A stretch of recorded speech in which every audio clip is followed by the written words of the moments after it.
Hey everybody, welcome to my YouTube channel. I'm Dr. Angel Storm. Thank you so much for joining me today. I'm talking to you about a super important topic, especially in today's society, about confronting a predator, especially when you are in public. I'm bringing this topic to you today because in January, I had made a post on my social media outlets talking about a gym, specifically 24 Hour Fitness, who I have written to their corporate office and have not heard back about this situation. So everything I'm about to tell you, I've already tried to resolve with somebody in this organization without success. So I'll first just tell you about the background of the story, and then I want to talk to you about what to do when you see a predator in public and how to confront it, and especially what to do when there's other people around. And we're going to talk about what to do if you're isolated in this type of situation as well. So first of all, this situation was that I was at the gym with one of my friends, and the weightlifting equipment is downstairs and the cardio equipment is upstairs. And we had worked out together, but I felt like I wanted to go for a run on one of the treadmills. And so I said, I'm going to stop the rest of the workout. I'm going to go upstairs, and she stayed downstairs, and she continued to do the rest of the workout as it was written down. So she was on the lifting equipment, and had it came to her attention, somebody else in the gym had noticed that this old man was recording her on the equipment. And so not only that, but one of the employees at the gym had actually seen this as well. So when this was brought to her attention, she, told the employee of the gym that she wanted something done about this, that this guy was recording her, which was against the 24 Hour Fitness's, the institution's rules. When you sign up for the gym, you can't record other members of the gym.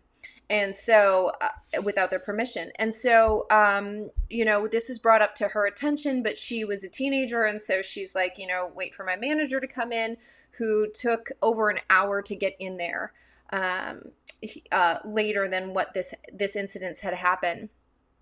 In the meantime, one of the trainers had come in, heard the story, and was like, so who cares? Basically, he didn't care about this story. And she was like, no, I want something done about it. He's still here. He's working out. And unbeknownst to me at this point, this is all happening. So she comes up and tells me exactly what's going on. And I said, we're not leaving here until this situation is resolved. So I called one of my friends who's a police officer in the region, and I told him what was happening. And he said, you can absolutely call the police because you can get this documented. And not only that, but if the gym is willing to cooperate with you, there's criminal charges that you can press. So, the trainer goes and gets the guy who had been recording her, and confronts him. Basically, he denies it, says this never happened, and that he wants an apology. Actually, he said to me he wanted an apology. The moment I saw him, I knew he was a predator. And I said, so. I said, he's a predator, that he's of course going to deny it. Like, he's not going to leave here until the police show up. So in the meantime, I called the police and told them what was happening. I met with them outside, and they told me that unless the gym was willing to release the video footage of him filming, because it was done quite obvious. He didn't try to hide the fact that he was recording her. But without the footage from the gym, there wasn't really much that they could do. They could charge him with criminal trespassing if the gym was willing to release the transcripts or the video footage. So in the meantime, the manager of the gym is on their way over. Finally, he shows up, and he says he doesn't want to go back and review the footage, even though we knew exactly what time. So it wasn't like he would need to comb through hours of footage. We knew exactly the time that this had taken place, and the fact that there was 2 witnesses. So now the police are there, the manager is there, the trainer is there, and the employee, the teenager who had seen this happen. And the other patron of the gym, the random woman who had seen this happen, who had come up to my friend to let her know that this was going on, is there. So everybody who is present for this situation is there.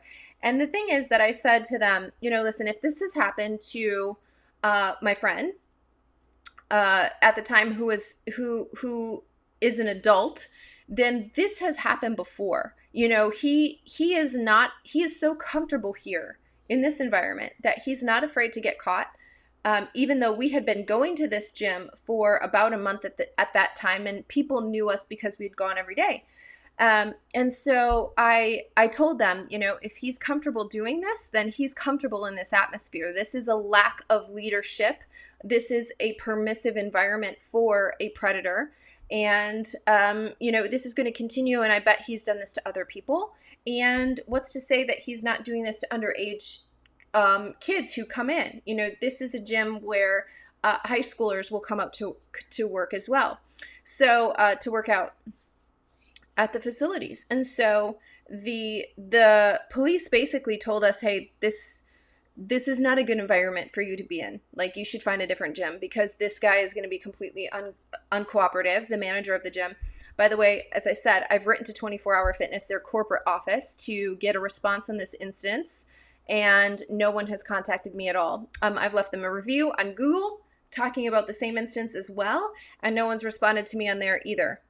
Unfortunately, what has happened, as I've told people about this experience, it's well known, actually, to people who have gone there before that this type of thing occurs. So what I'm talking to you about today is kind of twofold. Number one, what to do with a predator, and number two, what to do with a permissive environment for predators. Because in this instance, it's not just the fact that there's a predator in the gym. This is about why the guy feels comfortable to come there, what to do when this is brought to somebody's attention who has authority, who we could have pressed charges with. All we needed was the surveillance footage showing it, and yet they weren't going to allow it. They weren't willing to hand over the footage. And we had two eyewitnesses, including one of their own employees. And so it was a violation, number one, of our agreement. We had signed a contract with the gym saying that we will not video other people who are going to the gym outside of their permission. And this was clearly violating the terms of agreement with the gym. So they were already in breach of their contract. For whatever reason, they didn't want to. They are causing an environment that where predators feel comfortable, and they're also protecting them, actively protecting them, even with all of the evidence that we had testimonies, including one of their own employees stating this is not within our policy, our company policy, and yet they were still unwilling to do that. When it comes to a corporation or a company that is not willing to, that is intentionally creating an atmosphere where predators feel comfortable. Number one, protect yourself and get out of there. When you have a situation where it's clearly a cultural issue, this is clearly a cultural issue. This is not the manager. As I said, I can tell because the company themselves did not reach out to me. Nobody has responded to my emails. Nobody has responded to my Google review. And on top of that, there's been, as I said, the manager himself was unwilling to change anything, not to mention the trainer's initial reaction was, who cares, basically, don't work out over there, just go on the opposite side of the gym. And when you have so many people within the same structure having the same type of attitude towards it, which is who cares, number one, get out, because it's a cultural thing. You're not going to shift that culture by remaining in the same environment. I kind of talk about this as well when you're in family court. If you see that the system is broken, you being inside the system is not the way to change the system. You can't change it when you're a part of it.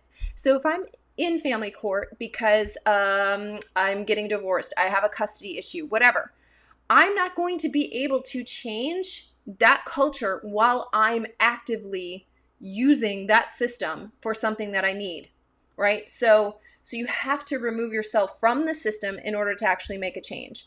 And in this case, raising awareness is step number one, right? And as it turns out, the more people that I spoke with, they were they were not surprised at all. They had already known that this is the type of culture that this gym not only tolerates, but also cultivates. And so to me, it's, again, raising awareness is so important, because if I would have known that, I wouldn't have gone to the gym in the first place. But people weren't talking about it, right?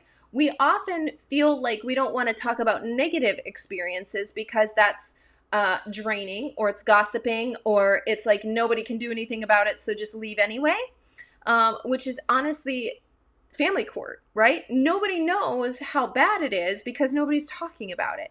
And that was certainly my experience with it, is that I had no idea family court was this way because I'd never heard anybody talking about it until I had experienced it for myself. So raising awareness is the number one most important thing that you can do when you know that there is a cultural issue in a certain company, in a system, in a corporation, in some type of organization. You need to raise awareness, be talking about it. The most powerful thing that you have is your voice, is your testimony, and knowing who you are influencing, right? So after this, I started telling people that I knew in person, but also once I realized that there was other people that I knew personally who have had very similar experiences, and it was clear that the company was not going to try to change their ways or to even respond or acknowledge that this situation had happened, then it's up to me to use my metron, my area of influence, to raise awareness, which is why I made the social media posts. So that's what to do with the atmosphere and why a predator is even allowed to exist, right? Do what you can with what you have. I would have happily pressed charges. We would have pursued that legally, but without the footage, there was no legal avenue for us to take at that time. So when it comes to confronting a predator in public, do not back down from using your voice. Again, silence is the protective shield predators hide behind. They are counting on your embarrassment, on your ease, so lack of hassle. They don't want, it's such a pain. I don't want to have to file a report or call the police or figure out what other avenue to go down. They're counting on your lack of dedication to seeing justice carried out. They're counting on your lack of wanting to cause a scene or be embarrassed or speak up or whatever it is. This is how they are able to continue their cycles of abuse. And by the way, as I've said before, especially when it comes to narcissists, they're learning. Predators are learning. This is their craft. This is what they do. They are learning every time that somebody doesn't hold them accountable, every time somebody makes an excuse or doesn't release the tapes or the transcripts or doesn't share their story. They're learning what kind of people to prey on.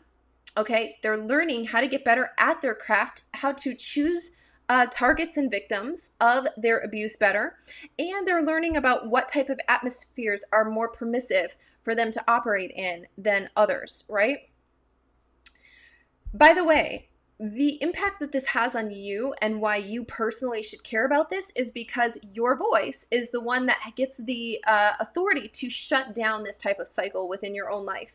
This is why a lot of people, and I've talked about this before on my channel, why you are dating the same spirit with a different body. Same spirit, different body. You're dating them over and over. You keep attracting them no matter what job you go to. You still keep having narcissistic bosses.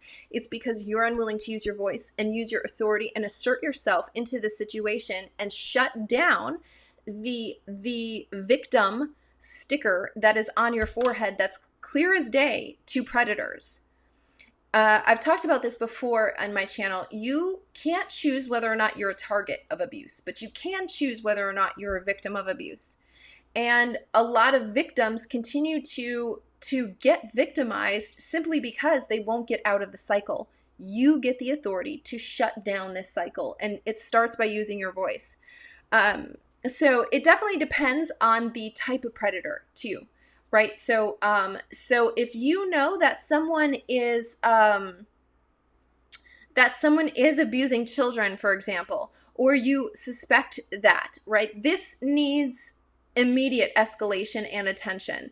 It's knowing the type of intention that the person has behind their predatory demeanor, right? And I've talked about this before on my YouTube channel, which is that you have to know the motivations. Like, listen to what the narcissist is saying, because there's a lot of truth in what they are telling you is their red lines, right? And their behaviors will tell you what they're actually believing about that. So they actually do believe that they can get away with it. And here's a perfect example of a situation where their belief system was right. He knew he could get away with it, and I guarantee you that he has done this before, because I can pick out a predator from a crowd of people, and I can see that spirit on people.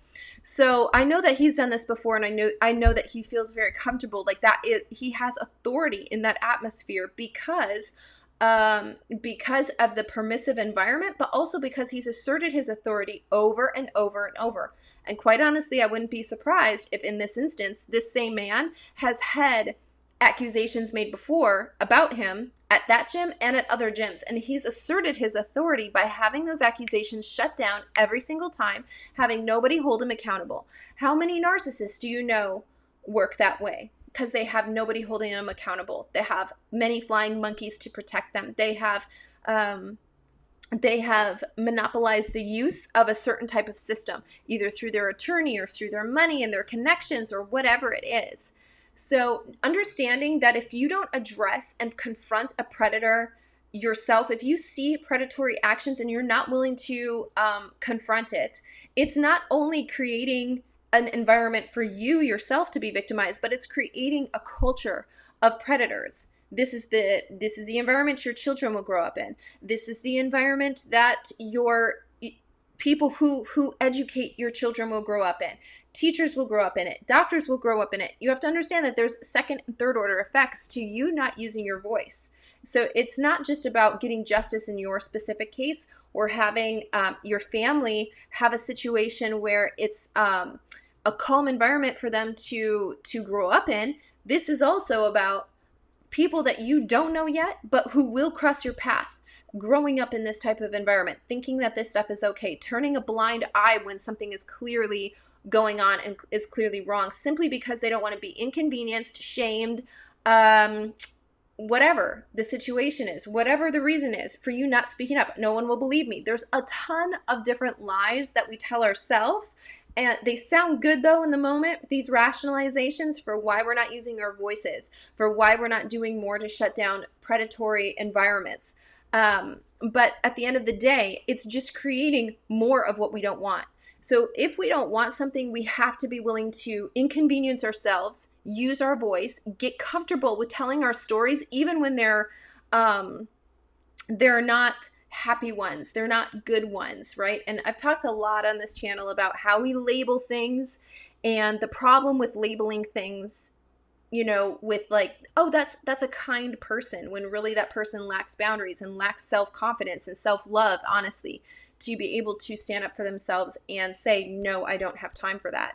Or, calling something nice or not nice. It's actually not nice to allow a predator to continue to frequent an establishment. Again, light drives out darkness. So if you just keep leaving the light off, guess what? Darkness is going to come in there because it's dark. It has a hiding place to hang out in. So calling this like not a nice story or not a happy story it's a bad label for something that, hey, this is a real story. This is actually what's happening. And what's not nice is to allow it to continue and not think about yourself, your kids, or somebody else's kids and the environment that they're going to, the environment that they're growing up in, the environment that they're sitting in, and that they're being taught is okay. So I hope this video helps you understand how to confront a predator in public, how to raise awareness about environments, atmospheres, establishments that are allowing predatory-like behavior to exist, allowing predators to continue to frequent their establishments. and raising awareness, the importance of raising awareness. When you know that that place is known for that type of thing, you need to use your voice and start telling the people that you know, making an impact, so that they don't have the same experiences and they get to choose a different outcome than maybe the experience that you had for yourself. So I hope this video has helped you guys. If you haven't already, please subscribe to my channel below and then turn on the little bell so that you're notified whenever I upload a new video to this channel.